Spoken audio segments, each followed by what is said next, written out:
Assalamualaikum warahmatullahi wabarakatuh.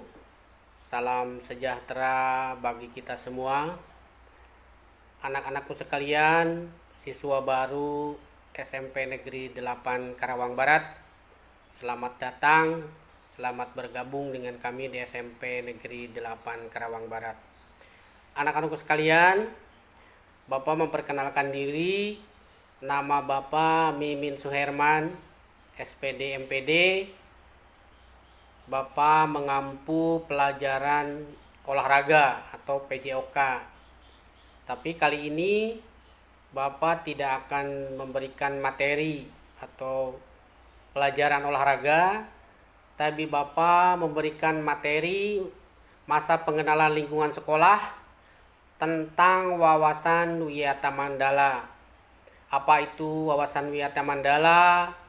Bagaimana kalian sebagai siswa mengambil peran dalam wawasan Wiyata Mandala, dan bagaimana stakeholder yang ada di sekolah itu dengan perannya masing-masing. Nah, untuk itu kalian simak, dengarkan sampai terakhir ya. Kemudian nanti mudah-mudahan jadi pemahaman kalian setelah nanti masuk menjadi siswa baru di SMP Negeri 8 Karawang Barat. Walaupun kita dalam suasana pandemi sekarang ini, Bapak ingatkan jangan lupa anak-anak sekalian tetap menjaga protokol kesehatan, memakai masker, sering cuci tangan, jaga jarak, dan menghindari kerumunan ya. Karena sekarang situasi seperti ini, jangan abai anak-anak sekalian. Di sini Bapak akan menjelaskan tentang materi masa pengenalan lingkungan sekolah tentang wawasan Wiyata Mandala ya di SMP 8 tahun 2021. Nah, udah tahu tadi Bapak perkenalan dengan Bapak Mimin Suherman, SPD MPD. Anak-anak sekalian, apa sih yang disebut dengan wawasan Wiyata Mandala? Atau pernah dengar apa itu wawasan Wiyata Mandala? Wawasan itu berarti meninjau atau cara memandang, cara melihat, tanggapan indera kita terhadap sesuatu lingkungan. Wiyata berarti pendidikan. Nah, mandala berarti lingkaran, bundaran, bulatan, atau lingkaran. Ya, jadi wawasan Wiyata Mandala adalah cara memandang sekolah sebagai media pendidikan dan pembelajaran. Jadi cara memandang sekolah sebagai pendidikan dan pembelajaran. Itu yang disebut dengan wawasan Wiyata Mandala. Nah, sekolah sebagai lingkungan pendidikan dan pembelajaran, maka harus bagaimana sekolah itu memandang pendidikan dan pembelajaran itu anak-anak sekalian. Jadi yang pertama, sekolah mengemban misi pendidikan. Oleh karena itu sekolah tidak boleh digunakan untuk tujuan-tujuan di luar pendidikan. Jadi sekolah itu hanya untuk pendidikan ya.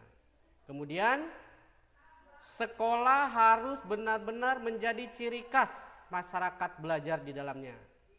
Jadi bagaimana sekolah itu menjadikan ciri khas belajar di dalamnya. Jadi tidak ada tujuan-tujuan yang lain.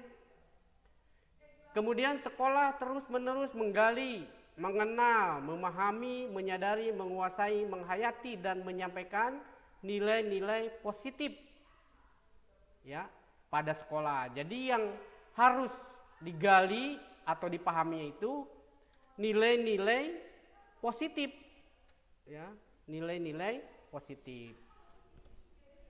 Berikutnya, sekolah menjadi suri teladan masyarakat sekitar.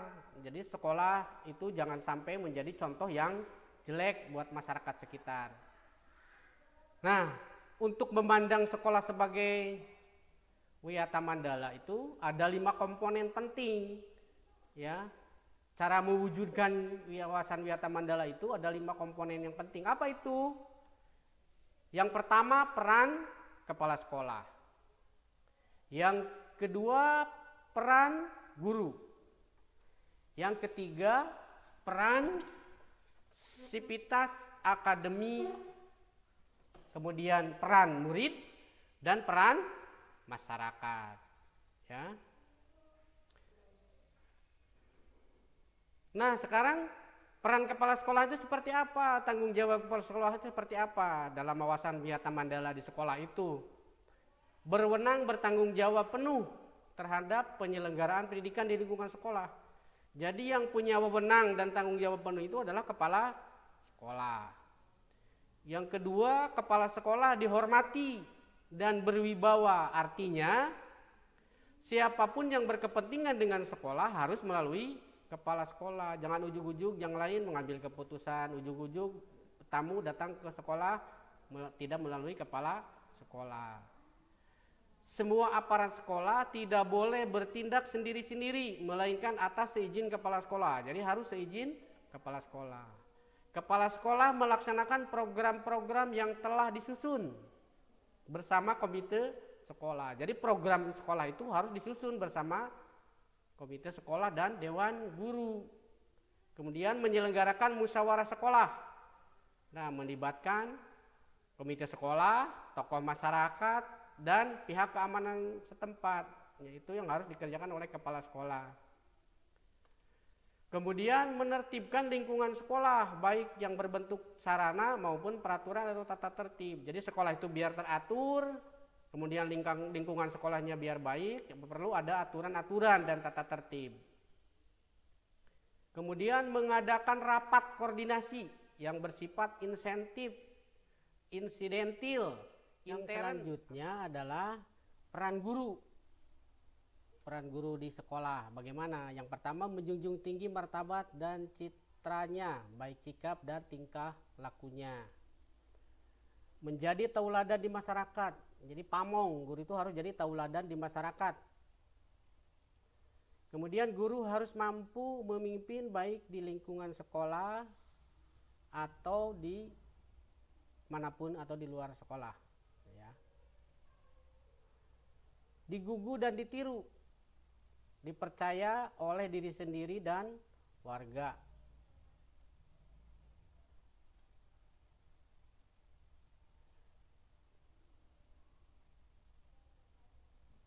Kemudian peran sivitas akademi,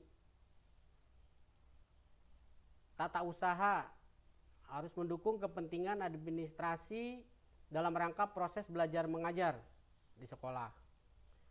Kemudian perangkat sekolah yang lain seperti satpam, tukang kebun, office boy, dan lain sebagainya. Itu melaksanakan dengan hak dan kewajibannya masing-masing. Kemudian semua warga sekolah menjalin rasa persaudaraan demi kenyamanan warga sekolah. Nah, kemudian yang keempat, peran murid, peran siswa atau peserta didik. Seperti apa? Nah, ini mentaati tata tertib yang berlaku di sekolah tanpa terkecuali. Kemudian hormat dan sopan kepada guru dan warga sekolah yang lain. Hormat dan sopan kepada teman. Belajar yang tekun, menyelesaikan tugas yang diberikan oleh guru, menjaga nama baik keluarga di sekolah, dimanapun berada. Menjauhi narkoba, menjaga dan memelihara fasilitas belajar mengajar. Itu yang penting, peran kamu sebagai murid di sekolah atau peserta didik sekarang itu. Nah, yang selanjutnya menjaga keamanan sekolah. Melaporkan peristiwa negatif yang terjadi di sekolah kepada OSIS, guru, wakil kepala sekolah, BP, dan kepala sekolah. Kemudian memelihara lingkungan sekolah. Nah, sekarang peran masyarakat seperti apa? Nah, peran masyarakat mendukung program dan kebijakan sekolah dalam rangka pemajuan PBM, proses belajar mengajar. Kemudian memberi saran dalam pemajuan proses belajar mengajar. Kemudian ikut menjaga keamanan lingkungan sekolah. Jadi masyarakat juga ikut peran menjaga keamanan di sekolah. Mengadakan kerjasama dengan pihak sekolah melalui komite sekolah. Jadi ada perwakilannya komite sekolah. Nah, sekolah sebagai wawasan atau kawasan Wiyata Mandala itu bagaimana? ya, yaitu dengan aja 7K. Apa itu 7K? 1. Keamanan atau kenyamanan. Kedua, kekeluargaan. Ketiga, kedisiplinan. Keempat, kerindangan atau penghijauan. Kelima, kebersihan. Keenam, keindahan. Dan 7, ketertiban. Ini sekolah sebagai kawasan wisata Mandala harus berpatokan kepada 7K ini. Ya, anak-anak. Kemudian penggunaan sekolah. Nah, sebagai lembaga pendidikan maka sekolah tidak boleh digunakan untuk promosi penjualan produk. Ya, misalkan menjual produk di sekolah. Jadi sekolah tidak boleh berdagang. Jadi hanya untuk pendidikan. Tempat penyebaran aliran sesat atau penyebaran ajaran agama tertentu tidak boleh, ya. Kemudian propaganda politik. Nah, propaganda politik itu seperti kampanye, kemudian syuting film atau sinetron. Nah, nggak boleh syuting sinetron misalkan di sekolah, tapi harus seizin Pemda. Kegiatan yang dapat menimbulkan kerusakan, perselisihan sehingga suasana sekolah menjadi tidak kondusif. Ini penggunaan sekolah. Nah, mekanisme pelaksanaannya seperti apa Wiyata Mandala? Ya, yang pertama tahap preventif. Preventif itu saat pencegahan sebelum pelaksanaannya. Nah, ini memelihara sekolah melalui 7K tadi. Kemudian menciptakan suasana harmonis antar warga sekolah. Membentuk jaring pengawas, ya, razia, jadi ada pengawasan. Menghilangkan perpeloncoan. Nah, tahap selanjutnya itu tahap represif. Tahap kita tindakan represif itu, ya. Yang pertama, mendamaikan pihak yang terlibat perselisihan. Yang harus didamaikan. Kemudian menetralisir isu negatif yang berkembang. Jadi kalau ada isu negatif yang berkembang harus didamaikan. Kemudian berkoordinasi dengan pihak keamanan bila ada kriminal di sekolah. Misalkan ada pencurian, ada pemalakan, ya. Kemudian menyelesaikan kasus secara hukum terhadap kasus yang melibatkan pihak luar, seperti yang Bapak katakan tadi. Kemudian mengadakan bimbingan dan penyuluhan. Keenam, memberikan sanksi sesuai tata tertib yang berlaku, yaitu tahap represif atau pelaksanaannya. Oke, terima kasih anak-anak sekalian. Mudah-mudahan kalian bisa memahami bagaimana pelaksanaan wawasan Wiyata Mandala yang ada di SMP Negeri 8. Jadi kalau Bapak simpulkan tadi bagaimana peran kita masing-masing, peran sebagai kepala sekolah harus bagaimana, peran guru harus bagaimana, peran masyarakat harus bagaimana, peran sivitas akademika sekolah harus bagaimana, dan peran masyarakat. Tentunya harus berkolaborasi untuk memandang suatu lingkungan pendidikan atau di lingkungan SMP Negeri 8 Karawang Barat. Terima kasih. Ya, kalau kalian ada yang punya IG, silahkan di follow IG Bapak atau misalkan di subscribe ya YouTube channelnya. Kalian buka banyak juga materi-materi yang ada di YouTube channel Bapak. Terima kasih. Assalamualaikum warahmatullahi wabarakatuh. Salam segar, bugar, ceria.